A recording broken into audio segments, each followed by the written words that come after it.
Muito boa noite a todos e a todas. Muito obrigada pela vossa presença. Penso que sabemos todos e todas porque estamos aqui e penso que sabemos também todos e todas que vivemos momentos determinantes do futuro do projeto da União Europeia. Vivemos momentos em que estamos literalmente a viver e a construir a história. Eu vou direta ao assunto, acho que não há outra forma numa altura destas, se não ser direta do assunto. Se uma União Europeia, no seu funcionamento normal, não comporta um governo de esquerda, já não é um projeto democrático, é um projeto que deixa de interessar. Se uma União Europeia não comporta que possam ganhar governos com um programa diferente da linha dominante, já não é uma democracia. Chama-lhe outro nome, o que quiserem, mas já não é um projeto que interessa. O governo do Syriza tem de ter condições para governar como qualquer outro governo. Em democracia, os partidos vão a eleições e todos podem ganhar. Senão, não é uma democracia.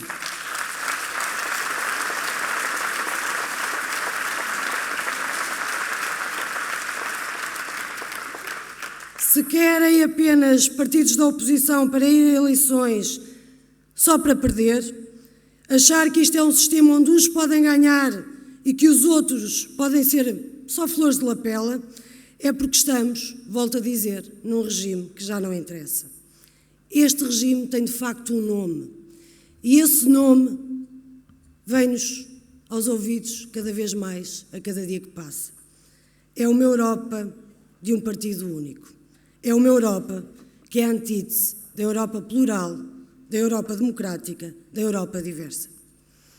A única forma, e penso que nós temos bem memória disso em Portugal, a única forma que os democratas têm de combater um regime de partido único é deitá-lo abaixo e é construir um novo, é construir uma democracia. Foi sempre assim na história e agora não é diferente. Na Grécia o que se joga não é nada mais nem menos, é isto.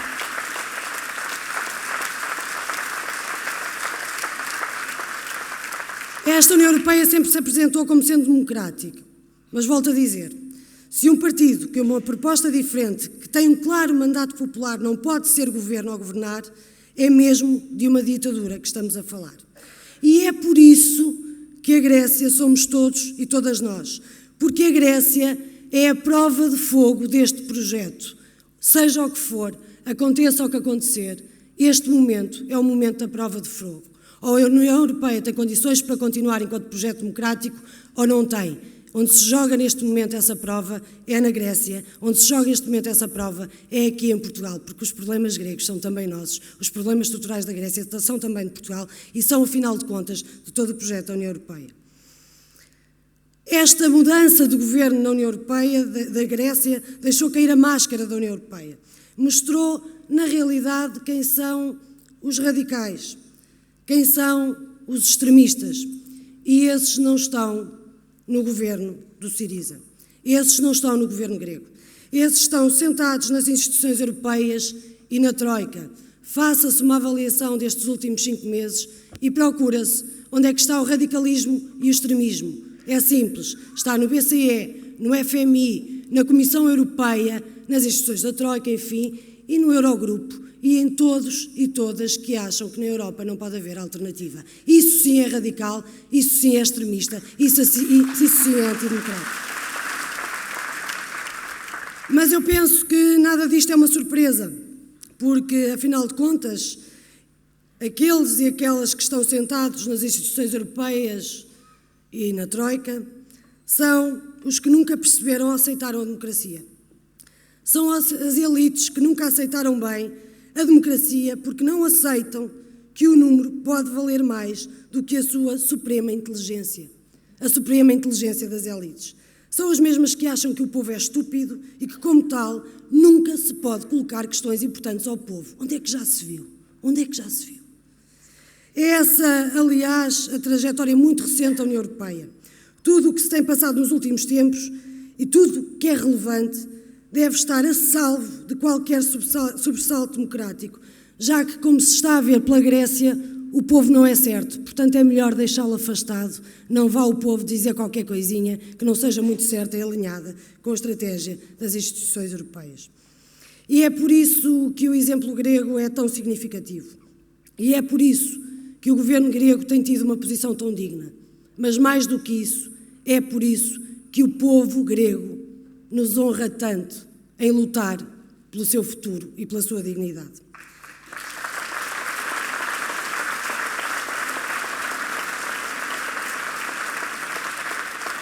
E é impossível não nos comovermos nem um bocadinho nesta Europa onde tudo está escrito à partida, com um governo que não tem medo do seu povo e que sabe que em democracia é a voz do povo que deve determinar o rumo do país, porque sabe o que é o significado da democracia e não tem medo do resultado do referendo.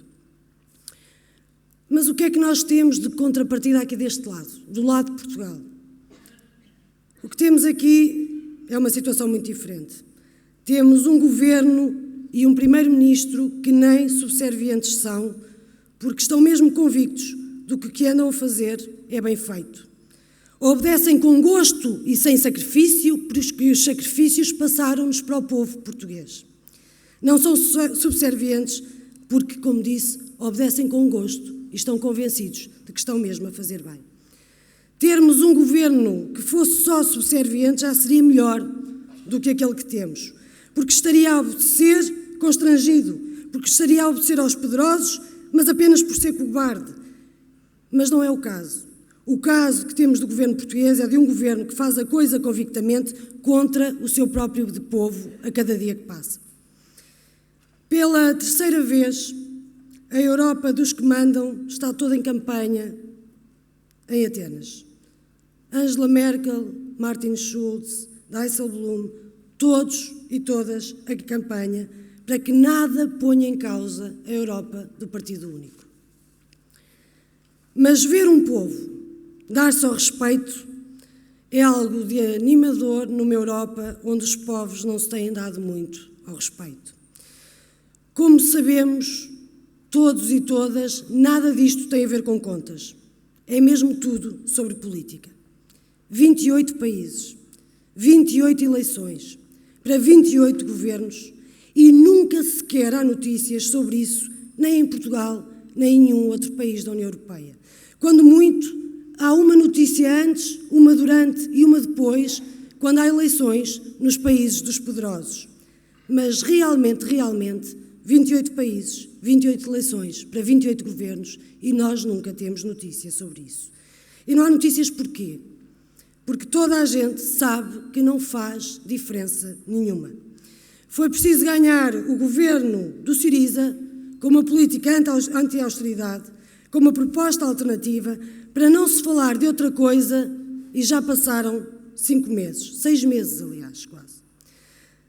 Essa, eu penso, é uma das imagens mais poderosas do Estado a que chegamos na União Europeia. Quero-vos dar um exemplo. No dia 19 de abril, houve eleições na Finlândia. Ganhou o Partido Liberal.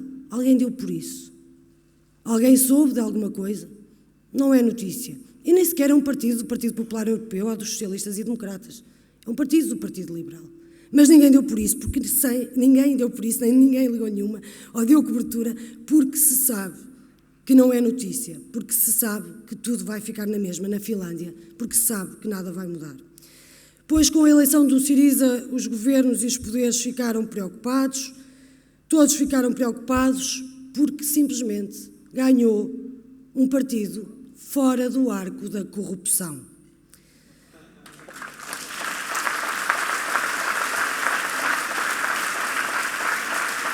E como eu gostaria que Portugal fosse notícia também, mas infelizmente Portugal não é notícia, nem se fala de Portugal em lado nenhum, porque os nossos governos não contam para rigorosamente nada. É irrelevante, seja o que for, porque é para fazer o que eles lá decidem, não é o que aqui nós determinamos. E, portanto, não contamos para nada. E nós estamos bem?